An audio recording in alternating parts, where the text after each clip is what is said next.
여러분 안녕하십니까, 정관영입니다. 오늘은 윤 대통령 정치적 생존의 길에서 독자적 정치 기반 수립이라는 제목으로 간단하게 생각을 좀 해보려고 합니다. 제가 이렇게 계속 스판 영상을 올리는 건 제가 실방이라든지 따로 긴 영상 콘텐츠 외에 그때그때 주요 이슈들을 여러분들과 함께 나누기 위해서 짧은 시간에 스팟 동영상을 올립니다. 앞으로 계속 부정기적으로 올릴 예정이고요. 깊은 얘기는 이제 실방에서 다루려고 합니다. 지난주에 윤 대통령의 지지율 하락의 의미에 대해서 실방 라이브톡에서 저희가 주제를 다뤘는데, 이번 주에 발표한 여론조사를 보니 윤 대통령 지지율이 더 하락하고 있습니다. 리얼미터가 발표한 조사에 의하면 33.4%, 윤 대통령의 국정 지지율이 33.4%, 그리고 한국사회조사연구소는 이제 32%까지 지금 떨어졌습니다. 그래서 이 윤 대통령의 국정 지지율 하락에 대해서 이제 뭐 여당 내부에서는 뭐 도대체 원인이 뭐냐, 그래서 일부 인사들이 뭐 정부 여당의 그 여러 가지 정책 노력들이 국민에게 알려지지 않는다로 뭐 홍보 부족으로 꼽는다고 하는데, 제가 볼 때는 뭐 그거는 잘못 보고 있는 거고요. 윤 대통령이 지지율이 계속 흔들리니까 이제 민주당이 공식적으로 탄핵을 하겠다고 언급을 했습니다.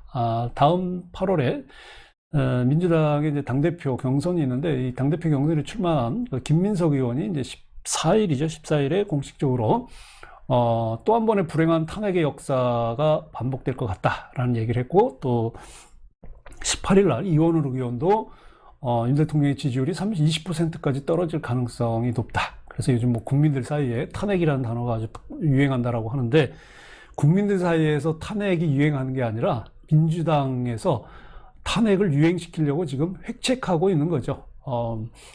20%까지 만약 간다면 민주당이 아마 탄핵소추 발의를 위해서 아마 애를 쓸 겁니다. 물론 그 대선 경선에서 이재명과 윤석열의 두 거대 양당의 후보들이 대결할 때 만약에 이재명이 졌을 경우에는 윤석열을 탄핵하려고 하는 계획도 있었던 건 사실이거든요.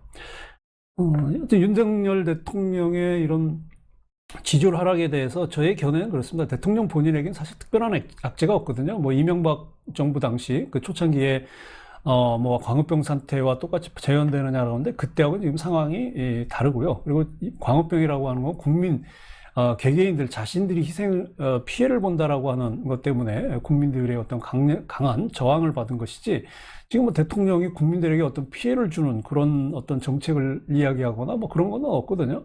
근데 오히려 이제 그렇게 지지율이 떨어지는 거는 이제 주변 요소가 더 중요한 요인이라고 봅니다. 특히 이제 그 여당이 지금 국내적으로 굉장히 어려운 위기의 상황에서 이런 문제들을 해결하기 위해서 이제 정책을 수립하고 어떻게 실행할 것인지에 대한 이런 어떤 그 책임 있는 모습을 보여줘야 되는데, 대통령 취임하자마자 바로 권력 투쟁에 들어가서 이준석 대표와 소위 이제 친윤계가 갈등을 일으키는, 그래서 결국 이제 이준석 대표는 이제 징계 6개월로 마무리됐지만 이게 이제 계속 끝난 건 아니거든요.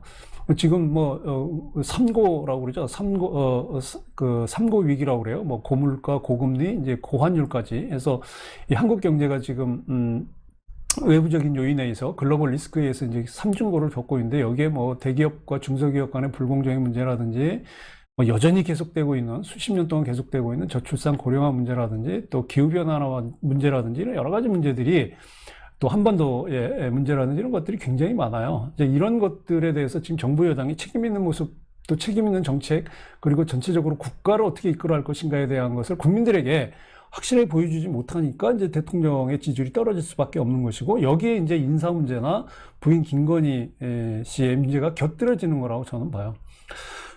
그래서 윤석열 대통령의 현실을 보면, 정확하게 보면 이건 그 대통령 선거를 위한 그 연합전선이었거든요. 윤 대통령은 뭐 정치인도 아니었고, 그리고 국민의힘에 기반이 있던 사람도 아니에요.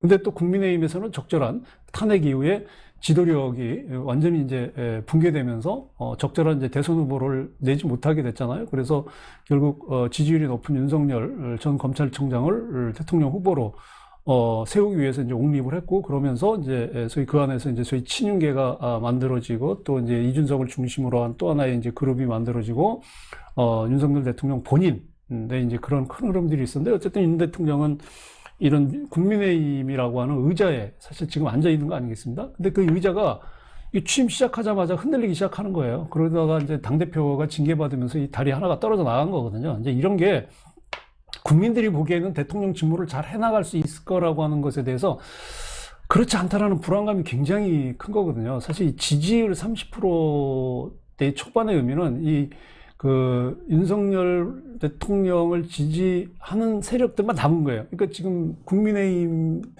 지지하는, 그 지지자들이 한 30% 정도 되잖아요. 그러니까 전통적인 국민의힘 지지자들만 지금 윤 대통령의 국정 지지율로 남은 거고, 지난 대선 때, 그래도, 이재명과 민주당은 절대 안 된다.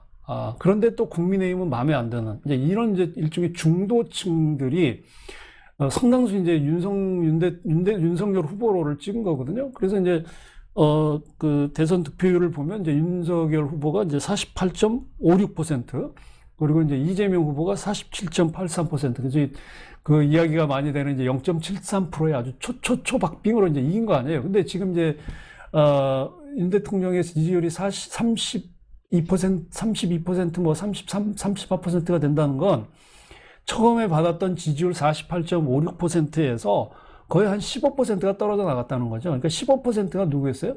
민주당과 이재명은 절대 안 된다라고 하는, 그렇지만 또 국민의힘에 대해서는 호감을 갖고 있지 않는 일종의 중도층이었거든요. 그들이 이제 그 국민의힘이 보여주는 모습을 보면서 떨어져 나가는 거예요. 자, 그렇다면 이제 앞으로 과제는 결국 윤석열 대통령 스스로가 해결해야 되는 문제밖에 없다. 그게 뭐냐? 지금 오늘 말씀드린 것처럼 대통령 스스로 홀로서기를 해야 되는 거예요. 본인은 정치도 하지 않았고, 그렇다고 뭐 행정관료로서 업무를 했던 것도 아니거든요. 그냥 법을 집행하는 검찰이었다고 하는 이제 그 신분의 한계가 있는데, 이걸 딛고 올라가야 돼요.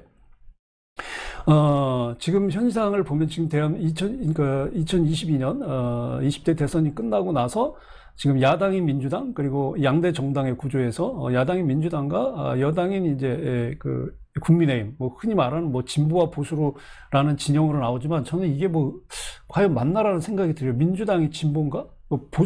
국민의힘이 보수인가? 저는 이런 구분에는 별로 동의하지 않습니다. 저는 진보와 보수라는 진영으로 대한민국의 흐름을, 대한민국의 어떤 정치의 어떤 판을 이렇게 분석하지는 않고요. 다른 그룹으로 보는데, 어쨌든 두 정당에서 나타난 공통점이 뭐냐면, 강력한 리더십을 가진 정치인이 없다라는 거죠. 이재명이 지금 계속 당대표도 나오려고 하지만 이미 이 여러 가지 비리 의혹에 의해서 지금 이 법적 리스크가 굉장히 커요. 그래서 이재명은 이제 어렵다라는 거죠.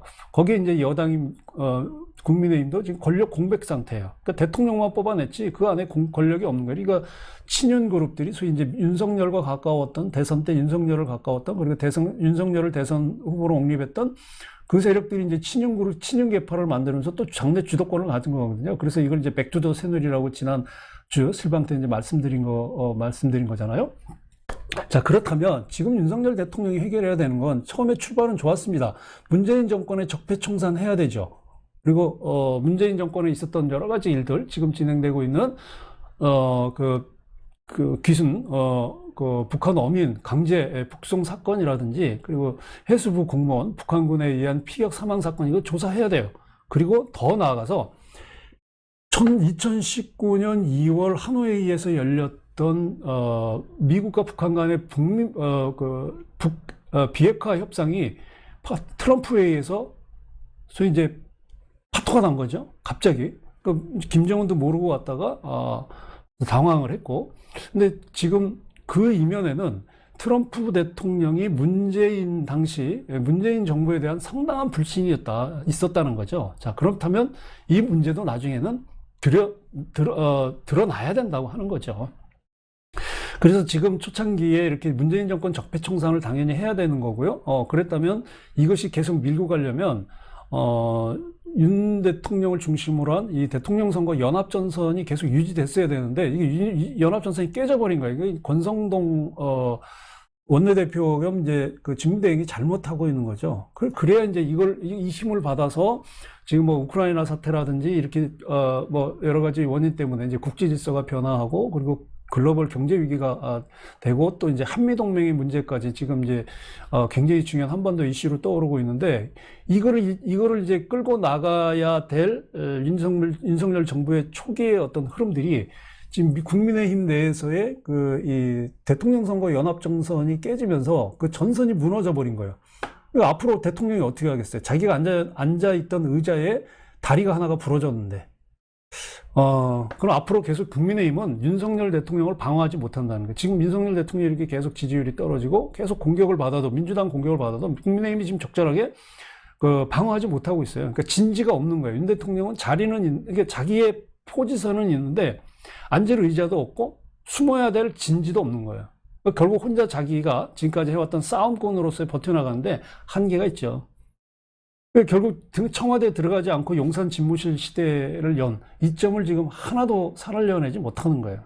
그러니까 윤석열 대통령의 지금 가장 중요한 지금 목표는 뭐냐면 안정적인 지지율을 해야 돼요. 그래야 문재인 정권의 적폐청산이라든지 또 이제 글로벌 경제 위기로 인한 국내의 어떤 부정적인 영향들을 해결하는 방법, 그리고 한반도의 문제, 그리고 이 동아시아의 지금 어떤 축의 변화들, 이런 것들을 이끌어 나갈 수 있어야 되는데, 윤 대통령 본인도 지금 스탠스가 애매한 데다가 또 인사 문제도 사실 그렇긴 해요. 새로운 인물들은 하나도 없고 다 낡은 사람들, 예전에 정권에 있었던 사람들.